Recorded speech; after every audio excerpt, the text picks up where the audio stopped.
मंगरू चाचा एन मौके पर एक बार फिर बाबा को चकमा देने की तैयारी में दे डाली बहुत बड़ी चुनौती। दिसंबर के पहले मंत्री नहीं बनाया तो कर देंगे बहुत बड़ा खेला। पियरका चाचा ने शाह के अरमानों पर फेर दिया पानी। किसी ने सोचा नहीं था कि राजभर ये भी कर सकते हैं। शाह की सारी मेहनत हो गई खराब, अब होगा नया सियासी खेल।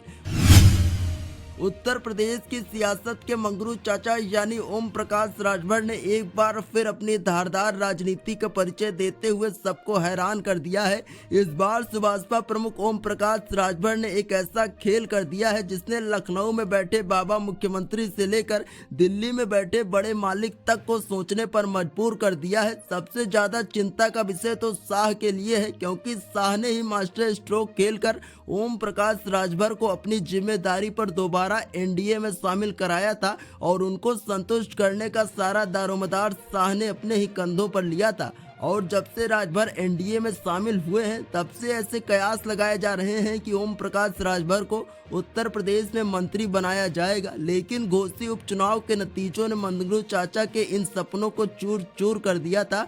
तो वहीं जब राजभर से मंत्री न बनाए जाने पर सवाल किया गया तो उन्होंने कहा कि उनके पास गृह मंत्री अमित शाह का फोन आया था और उनको पूरा आश्वासन मिला है।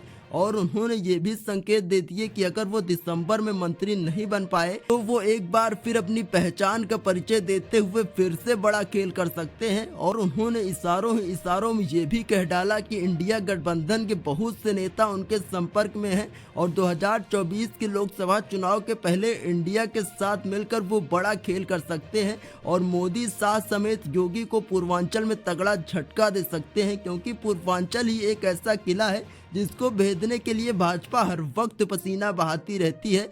यहाँ तक कि खुद प्रधानमंत्री भी बनारस से लोकसभा का चुनाव लड़ते हैं और इस बार सूत्रों की माने तो उनको भी अपना दल कमेरावादी की राष्ट्रीय अध्यक्ष पल्लवी पटेल के द्वारा कड़ी टक्कर मिल सकती है। और तो और जिन बाहुबलियों को योगी आदित्यनाथ मिट्टी में मिलाने की बात करते हैं, अब उनका ही साथ देने का मन राजभर ने बना लिया है। हालांकि इन बाहुबलियों के लिए योगी आदित्यनाथ के विचार दूसरे हैं, क्योंकि ये मुख्यमंत्री के स्वजातीय लोग हैं। पूरी खबर यह है कि पूर्व एमएलसी माफिया ब्रजेश सिंह सिकरारा हत्याकांड में हाई कोर्ट से बरी हो चुका है और उसके जेल से बाहर आते ही अब चुनावी मैदान में उतारने की कवायतें तेज हो चुकी हैं। इसी बीच राजभर ने सबको चौंकाते हुए ऐसा दावा कर दिया कि ब्रजेश सिंह उनकी पार्टी के सिंबल से चुनाव लड़ सकते हैं। एक बातचीत में उन्होंने बताया कि ब्रजेश सिंह से उनकी लंबे समय से बातचीत हो रही है और उन्होंने कहा कि ब्रजेश सिंह को सुभाषपा के सिंबल पर चुनाव लड़ाने का प्रयास वो लंबे समय से कर रहे हैं। हाल में ही ब्रजेश सिंह सिकराना केस से बरी हुआ है और इस बार चुनावी मैदान में सामने आ सकता है। ऐसी खबरें लगातार सामने आ रही हैं।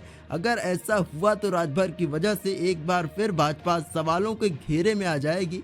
इस पूरी खबर पर आपकी क्या प्रतिक्रिया है? अपनी प्रतिक्रिया हमें कमेंट बॉक्स में जरूर दें और इसी प्रकार के और वीडियोस के लिए सब्सक्राइब करें द सियासत टाइम्स।